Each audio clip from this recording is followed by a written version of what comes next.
This is the Sons of UCF podcast, your place for UCF sports talk year-round. Now, here is Adam and Mike.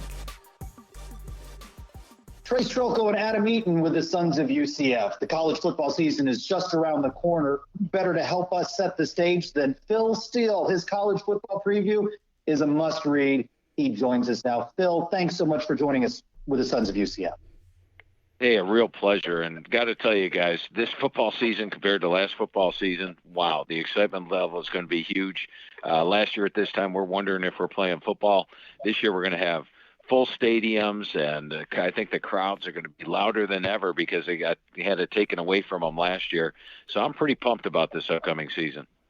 Before we start talking about the season and UCF and the American, how big is this year's magazine and how much does it weigh? That's always a good question. It's 352 pages. You know, I think it was about 8 years ago or 5 years ago, something like that. I kept adding pages, and finally the printer said, you know what, Phil, if you put in many more pages, this thing's going to start falling apart when people get it. And I don't want that to happen because people use it from the start of the season all the way through the bowl season. So we've been pretty steady at 352 pages the last few years. Gotcha. Night Nation, it has been an exciting 2021. Of course, the departure of athletic director Danny White, head coach Josh Heupel to Tennessee, and then the arrival of Terry Mohajir as athletic director and Gus Malzahn. When you heard Gus Malzahn was being hired as head coach at UCF, what went through your mind? I was thinking it was probably a good situation for him, given the fact that last year UCF had, let's face it, a down year for UCF standards, finishing 6-4. That's highly unusual. They had nothing but double-digit wins the previous 3 years.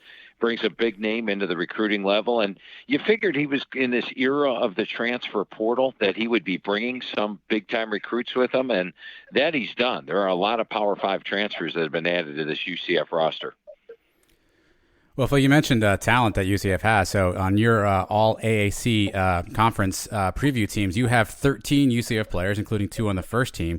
Who are the guys, as you studied UCF, that really kind of stood out to you? Names that obviously we know, but names that really kind of drew your attention when you did your analysis?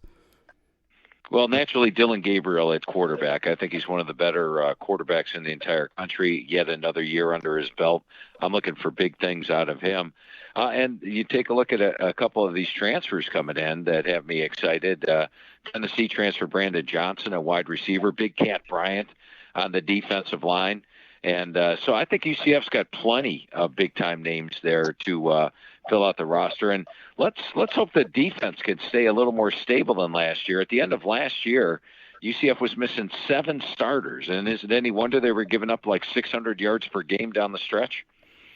No, that was some really tough defense, particularly against BYU. But you mentioned Dillon Gabriel. You have him on your second team and not the first team quarterback. What do you think Dillon Gabriel needs to do to kind of elevate himself to be considered as the top quarterback in the AAC this year? Well, keep in mind, there is a guy like Desmond Ridder there that's playing for Cincinnati. And I think probably the winner of that game, that would be the key. If UCF goes into Cincinnati and comes out of there with a win, then I think Dillon Gabriel will be first-team All-American. Because, I mean, you know the stats are going to be there. Let's face it, last year, even in a shortened season, he threw for 3,500 yards. He had 32 touchdowns, just 4 interceptions. So all he has to do is beat Cincinnati on the road, and I think he'll be number 1 over Desmond Ridder. From Scott Frost through Josh Heupel, UCF fans have gotten used to a high-powered offense. What might you expect to see differently from Gus Malzahn? You've studied him for years in his tenure at Auburn. Well, Gus Malzahn likes offense as well. He's the guy that's run offenses as an offensive coordinator, had some pretty explosive units, and he usually plays to the strength of what he has. And, you know, you look at the backfield that UCF has this year with Bentavious Thompson and then the transfers coming in. Mark Anthony Richards from Auburn, who I had rated as my number 4 running back out of high school. From Virginia, they bring in R.J. Harvey. From Northwestern, Isaiah Bowser. That's a pretty deep backfield, but they also have outstanding receivers. And adding in Brandon Johnson and Nate Craig Myers, I think, is big. Remember, Nate Craig Myers was the number one receiver out of high school and originally signed at Auburn and had some pretty good years at Colorado State. And then the offensive line is a veteran group. In fact, when I talked to Coach Malzahn, I was going over the team with him. He said what impressed him most about the group on the offensive line was the quality depth that they have. So depth on the offensive line, skill playmakers at the skill positions, and one of the best quarterbacks in the country. Yes, UCF will be explosive on offense. You mentioned so many names of transfers, and you've covered all of these teams in preparation for publication of your magazine this year. Has there been a team as busy from your vantage as UCF in the transfer portal? Yeah, there has been a few teams across the country. You take a look at going to the group of 5, for example. I can go to Western Kentucky, and I think they probably had the biggest impact in one side of the ball, and that is the offense for Western Kentucky. When you look at them, they have added Houston Baptist offensive coordinator, Houston Baptist quarterback, and Bailey Zappi, who's thrown for a gazillion yards at Houston Baptist the last couple of years, and I believe he brings over his top 3 receivers. So this was an offense at Western Kentucky last year that had just 19 points per game. I'm looking for a huge increase there based on the transfers. But UCF is near the top, and as far as bringing in quality Power 5 transfers like Coach Malzahn has done, I will put them right there at the top. Phil, let's take a look at UCF's schedule this year. Obviously, the home opener against Boise State. There's a tilt later on in the year, obviously at Cincinnati, which you talked about. It'll be a big game. We have Memphis at home on a Friday night. Which games, or 1 or 2 games, are you looking forward to watching UCF most this season? I think the 3 key games in UCF season this year, at Louisville, the third game of the season, I think is going to be a key one. Louisville is going to be a much improved team this year. They've got a dangerous quarterback. And so that's going to be a big game. A game I rate as a toss-up. And later in the year at SMU, I rate that game as a toss-up. The Cincinnati game, of course, where it's the only game I really have UCF a true underdog all year. And all the rest of the games, I have UCF a favorite. So the 3 key games to me would be at Louisville, at SMU, and at Cincinnati. And, of course, the Boise game, they're not a big favorite. I have them favored in that game. You need to start off the season with a win. So that's a key game as well. Yeah, let's talk about that game for a second. What kind of implications do you think that game will have? Obviously, UCF and Boise both in the dreaded quote-unquote group of 5. What kind of implications do you think that first game of the year will have as you think about the remainder of the season and a chance at the playoffs? Huge, because, Boise has a lot of talent. They've got Hank Bachmeier, QB, who was my number 14 rated quarterback out of high school. Jack Sears was my number 7 rated quarterback out of high school, originally signed at USC. They've got their top running back and George Halani, who missed most of last year. He started the year in the opener, got banged up, played in very few games.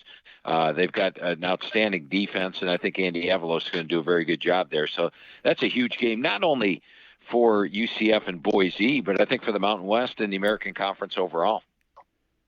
You mentioned Cincinnati earlier. Does the American still run through Cincinnati? They're the favorite, aren't they, going into this season under Luke Fickell?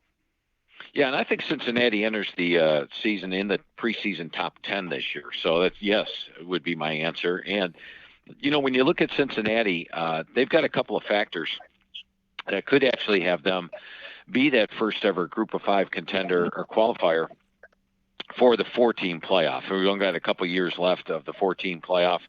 And when you look at Cincinnati, if they start in the top 10, that third game of the season, they play Indiana, and Indiana will be ranked. Come out with a win there. They probably bump themselves up to number 9 or number 8. 2 weeks later, they play Notre Dame on the road in South Bend, come out with the road win there, and now they're up to 5 or 6, and then beat an undefeated UCF on October the 16th. That would put another feather in their cap. And I think they have a legitimate shot at getting there. And on the flip side of the coin, I only have UCF an underdog in 1 game, so naturally if they knock off that Cincinnati team, then yes, UCF would have the potential. But I think Cincy's got the better chance because they're going to start the season in the AP top 10, whereas UCF will not be. As you've studied the American over the last couple of years, what have you seen change? Have you seen a better quality top to bottom in this league? Oh yeah, just the overall talent completely. I mean, this is the best group of 5 league out there. And, you're looking at the teams at the top are outstanding, but even the teams at the bottom. And I'll circle a couple of them. like Navy. Navy's coming off a 3-7 season last year. They play a brutal schedule. They could probably be an underdog in as many as 8 games this year. But Coach Niumatalolo is very confident they're going to be back to a winning record. And both times he's had a losing record before, they bounced back. And really the problem with Navy last year was they didn't have the practices, they didn't have the contact, and they're a team that prides themselves on physicality. They're going to have that this year, and they did a lot more hitting in the spring.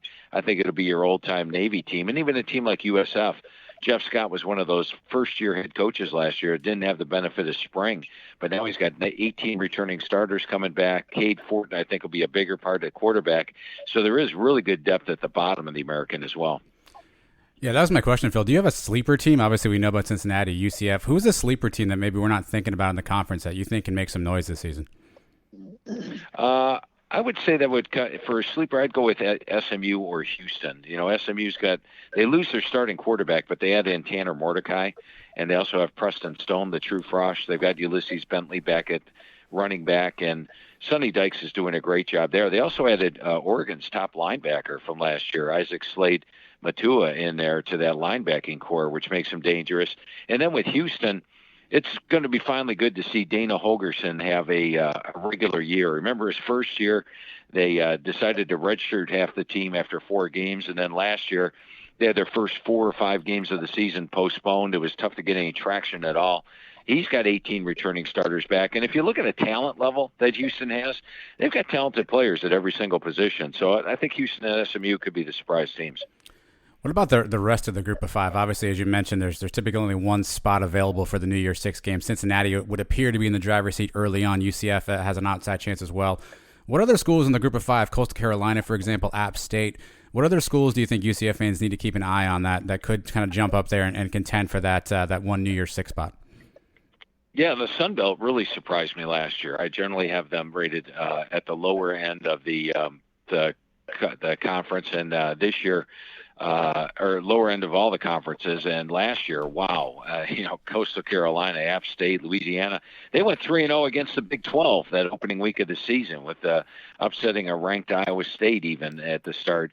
I think App State, Coastal Carolina, and Louisiana are all top-notch quality teams in the group of 5. And when you look at their schedules, if Louisiana upsets a top 25 Big 12 team like they did last year by knocking off Texas in the opener, they could very well run the table. And App State has their toughest games are at Miami, at Louisiana, and Coastal's toughest game is at App State. So I think all 3 have the potential to come out with double-digit wins and flirt with that potential unbeaten season like last year. And I would say that those are probably the best candidates. It looks like the Mountain West might beat itself up a little bit this year. CUSA the same way. So I would think keep your eyes on the Sun Belt, whichever team comes out of there on top. You've seen a lot of changes in college football in your many years of covering the game. Let's throw out a couple here. What do you think of name, image, and likeness and its impact on recruiting, perhaps in states that have adopted laws such as Florida that allow for it? I think it's going to help the big teams, help the rich get richer in the NIL. I really don't know the exact impact of it, but you got to think the teams with the biggest boosters and the biggest pockets end up getting the biggest recruits. So I think that's a rich get richer thing. And what do you think about possible changes to the makeup of the college football playoff expansion? Or are you a guy that likes 4? You want 8, 12? Where are you at on that? I've always been a 4-team guy because I like the fact that the regular season means everything. I like the fact that the postseason, like when Alabama plays Georgia in the SEC championship game in a 4-team playoff, basically the winner is in, the loser is out. It means everything. In a 12-team playoff, winner's in, loser will be in as well. But we're going to a 12-team playoff, so no sense fighting it. And the one advantage, we talked about the NIL, it'll be rich get richer. The 12-team playoff allows for a coach like Gus Malzahn to say, hey, we have a legitimate shot of making the playoff, and maybe they can land some of those recruits. So I think that helps out the group of 5 teams much more than does the NIL. Phil, locally news here, the Orlando Sentinel this week is reporting that UCF is close to signing a 2-for-1 game agreement with the University of Florida, which is obviously a huge change from the previous regime, Danny White, who was kind of adamant against signing 2-for-1 deals. So a 2-for-1 potentially on the table. What are your thoughts on UCF and Florida engaging in a 2-for-1 with obviously 2 of those games being in Gainesville? I think that's, first of all, that's the way it typically runs, is you have to go 2-for-1, and I'm glad that UCF finally agreed to that. I didn't like the fact they didn't agree to it before. The fact they agree to it now gives them that opportunity. Go into the swamp, come out with a win, show them who you are, and I'm all for that. What kind of influence do you think a guy like Gus Malzahn has on some of these things, right? He was famous in his press conference. He said he'd play anybody in a parking lot. How much influence, how much do you think having Gus at UCF will impact their ability to schedule some of these bigger games and maybe take on some of these bigger challenges? I think it is going to be big. And as mentioned, he brought in, 7, 8 Power 5 guys in his through the transfer portal. Yep. So he definitely has the ability, and he's definitely on the national landscape. I like it a lot. Much has been made from several members of the national media that this is a bit of a different Gus Malzahn, a more relaxed. He's having some more fun. You've spoken to him many times through the years and spoke to him for the UCF preview in the magazine. What were your impressions? Do you see some wind in those sails? And could this possibly be a long-term destination for Gus Malzahn? Yeah, I think it can be, because you could take, especially in the 12-team playoff era now, which is coming up, you can take UCF and get him in the playoff every year, and he's got to like that. And let's face it, he could have gone 10-2 at Auburn, and he would have been on the hot seat the next year. So it was a coach constantly on the hot seat at Auburn. I think it will be a breath of fresh air being at UCF, maybe not being on the hot seat every season, and having that chance of the big year, the 12-0 and the potential playoff spot. It's a league with quality coaches from, all across Cincinnati, UCF. Where do you think Gus Malzahn fits into that makeup of the coaching for the AAC this year? Well, being a first-year head coach, I'll tell you, when I do my coaches rankings in the magazine, a first-year coach, he's got to come in, he's got to learn the players on both sides of the ball. Players have to learn him. There's new systems. So generally, first-year head coaches do not meet with great success. So I always have them rated a little bit lower. And then once you get with that team, and especially once it gets to be your third year, then I rate them where they truly are. But, I would put them right near the top. I do think Luke Fickell is doing a fantastic job at Cincinnati. I think Sonny Dykes is doing a great job at SMU, Phil Montgomery. There's a lot of good coaches in the American Conference. And right now, I'd list number one would be Luke Fickell, but Gus Malzahn's probably one of the biggest names there as well. Phil, we mentioned some UCF guys. You mentioned Desmond Ridder. Who are some players that we should keep an eye on this year in the American Conference? What names do you think will kind of stand out and have some stellar years for teams across the conference?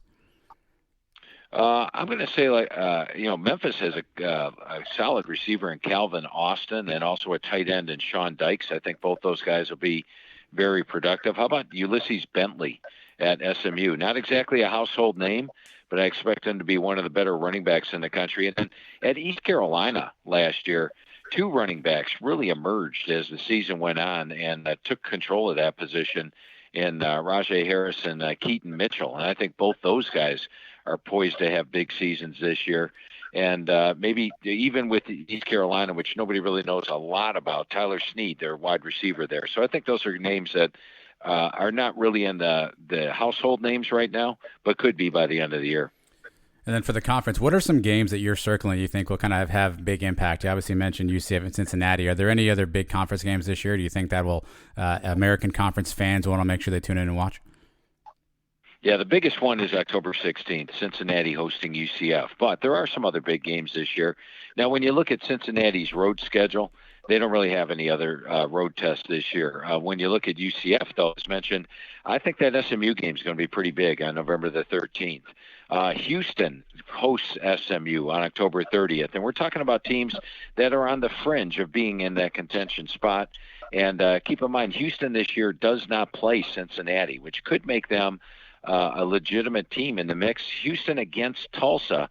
We're going to learn about both those teams on October the 1st. It's a Friday night, and if Houston can get past Tulsa's pretty doggone good under Philip Montgomery, then they've got a shot at actually flirting with being in that American title game, because they avoid Cincinnati this year, and Houston also avoids UCF. So they avoid the 2 big boys, and that could make them a dark horse this year.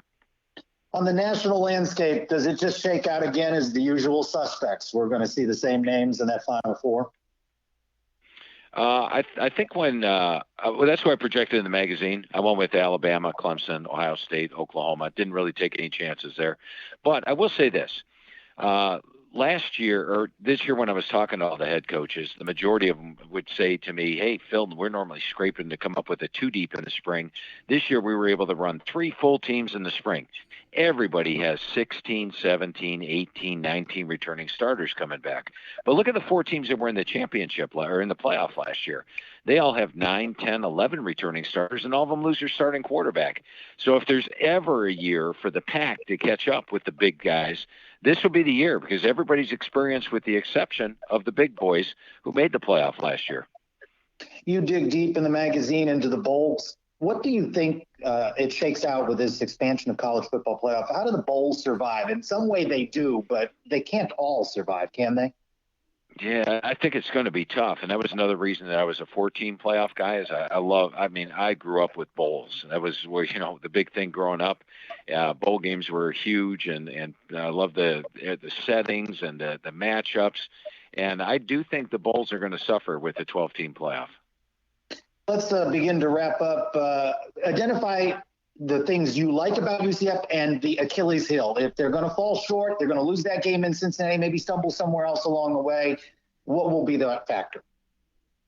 The things I like, you start with the quarterback position, one of the best quarterbacks in the country. The offensive line, I rate number 15 in the country. Wide receivers, number 15 in the country.